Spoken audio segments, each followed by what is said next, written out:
அழகிய கண்ணே உறவுகள் நீயே, அழகிய கண்ணே உறவுகள் நீயே. நீ எங்கே இனி நான் அங்கே, நீ எங்கே இனி நான் அங்கே. என் சேயல்ல தாய் நீ, என் சேயல்ல தாய் நீ. அன்பிற்குரிய தம்பிகளே தங்கைகளே, உங்கள் அனைவருக்கும் எனது அன்பான வணக்கம்.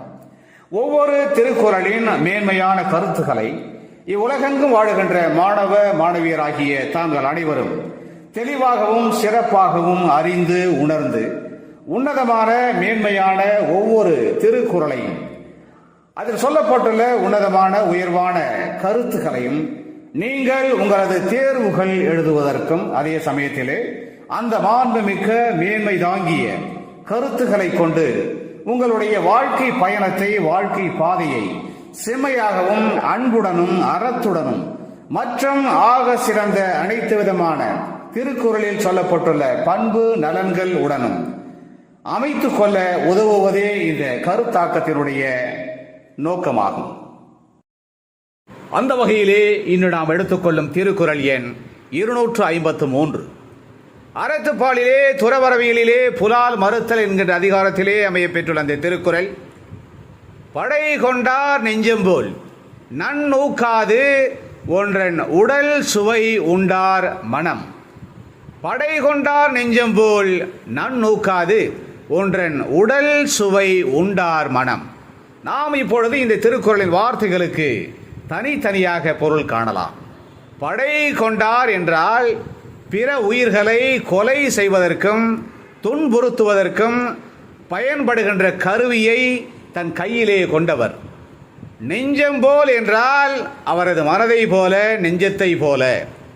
நன் ஊக்காது என்றால் நன்று ஊக்காது, அதாவது அருள் உடைமை என்கின்ற நன்மையை போற்றாது. உடல் சுவை உண்டார் மனம் என்றால் இறைச்சியினுடைய சுவையை உண்டவரினுடைய மனம் அவரது நெஞ்சம். அதாவது பிற உயிர்களை துன்புறுத்துவதற்கும் கொலை செய்வதற்கும் பயன்படுகின்ற கருவியை தனது கையிலே கொண்டவரின் மனம் எப்படி அருள் உடைமை என்கின்ற நன்மையை போற்றாதோ அதுபோலத்தான் பிற உயிர்களினுடைய உடல் இறைச்சியை உண்டவரினுடைய மனமும் அருளுடைமையை போற்றாது என்பது இந்த திருக்குறளின் அற்புதமான கருத்தாகும். நாம் இப்பொழுது திருக்குறள் சம்பந்தமான ஒரு தகவலை தெரிந்து கொள்ளலாம். கவிமணி என்று தமிழ் மக்களால் போற்றப்படுகின்ற கவிஞர் தேசிக விநாயகம் அவர்கள் திருக்குறளையும் அதனை நமக்கு வழங்கியிருக்கிற தெய்வ புலவர் திருவள்ளுவரையும் வெகுவாக புகழ்ந்து பாராட்டி இருக்கின்றார் என்பது நமக்கு தெரியும். அவற்றில் ஒரு புகழ் கவிதை, ஒரு புகழ் மாலை, திருவள்ளுவரை புகழ்ந்து பாடுகின்ற அந்த அற்புதமான பாடல், ஆக்க வந்தோன் ஒழுக்கம் காட்ட வந்தோன் தமிழுக்கு உயிரை ஊட்ட வந்தோன் என்று அற்புதமாக கவிமணி அவர்கள் திருவள்ளுவரை புகழ்ந்து பாடியிருப்பதை அறிகிறோம். பிற உயிர்களை உணவுக்காகவும் மற்ற காரணங்களுக்காகவும் கொல்லுகிறவர்கள், கொல்ல நினைப்பவர்கள், அவர்களுடைய மனதிலே அருள் உடைமை இருக்காது என்கின்ற இந்த திருக்குறளின் மிக அற்புதமான கருத்தோடு தொடர்புடைய இனியதொரு தமிழ் திரைப்பட பாடல் வரிகளை நாம் தேடுகின்ற பொழுது கவிஞர் வைரமுத்து எழுதியிருக்கிற ஒரு அருமையான பாடல் வரிகள் நம் நினைவுக்கு வருகிறது. அன்பும் அறிவும் ஆற்றலும் உடைய ஒரு நாயகன் பிற உயிர்களை உணவுக்காக கொல்லக்கூடாது, அவ்வாறு கொல்பவரினுடைய மனதிலே அருள் இருக்காது என்கின்ற இந்த திருக்குறளின் அற்புதமான தத்துவத்தை விளக்குகின்ற மிக பொருத்தமான பாடல் வரிகளை இந்த உலக மக்களுக்கு வழங்குகின்ற போது அந்த நாயகன் கூறுவார், இன்னொரு உயிரை கொன்று புசிப்பது என்பது மிருகத்தினுடைய குணமாகும். இன்னொரு உயிரை கொன்று ரசிப்பவன் அரக்கன் என்று அழைக்கப்படுவான். யாருக்கும் தீங்கின்றி வாழ்பவன் தான் மனிதன், ஊருக்கே வாழ்ந்து உயர்கிறவன் புனிதன் என்று போற்றப்படுவான் என்று பிற உயிர்களை உணவுக்காக கொல்லுகிறவனுடைய மனம் மிருகத்தினுடைய குணமுடையதாக இருக்கும், அவன் மனதிலே அருள் இருக்காது என்கின்ற இந்த அற்புதமான திருக்குறளின் கருத்தினை இந்த உலக மக்களுக்கு மிக சிறப்பாக நேர்த்தியாக எடுத்து உரைக்கின்ற அந்த பாடல் வரிகள் இடம்பெற்ற திரைப்படம் 1999 ஆண்டு வெளிவந்த படையப்பா.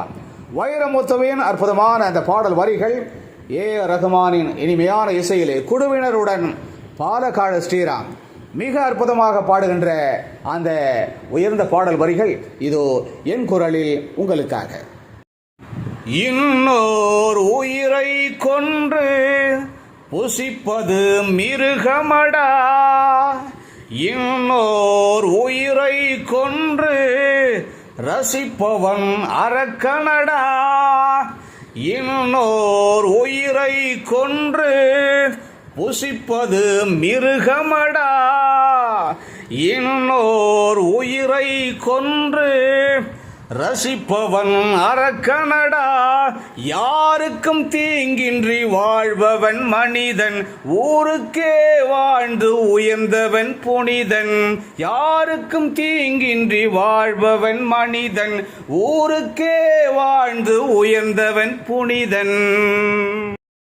எனவே அன்பு தம்பிகளே தங்கைகளே, பிற உயிர்களை துன்புறுத்துவதற்கும் கொலை செய்வதற்கும் பயன்படுகின்ற கருவியை தனது கையிலே கொண்டவனினுடைய நெஞ்சம் எப்படி அருள் உடைமை என்கின்ற நன்மையை போற்றாதோ, அதுபோலத்தான் பிற உயிர்களின் உடல் இறைச்சியை உண்பவரினுடைய மனமும் அருள் உடைமையை போற்றாது என்கின்ற இந்த திருக்குறளின் அற்புதமான கருத்தினை அறிந்து உணர்ந்து புலால் மறுத்து பிற உயிரினங்களின் மீது அன்பு செலுத்தி சிறப்பாக மேன்மை மிக்க வழியிலே வாழ்வோம் என்பதை இந்த திருக்குறளின் பொருளிலிருந்து அறிந்து கொள்கிறோம்.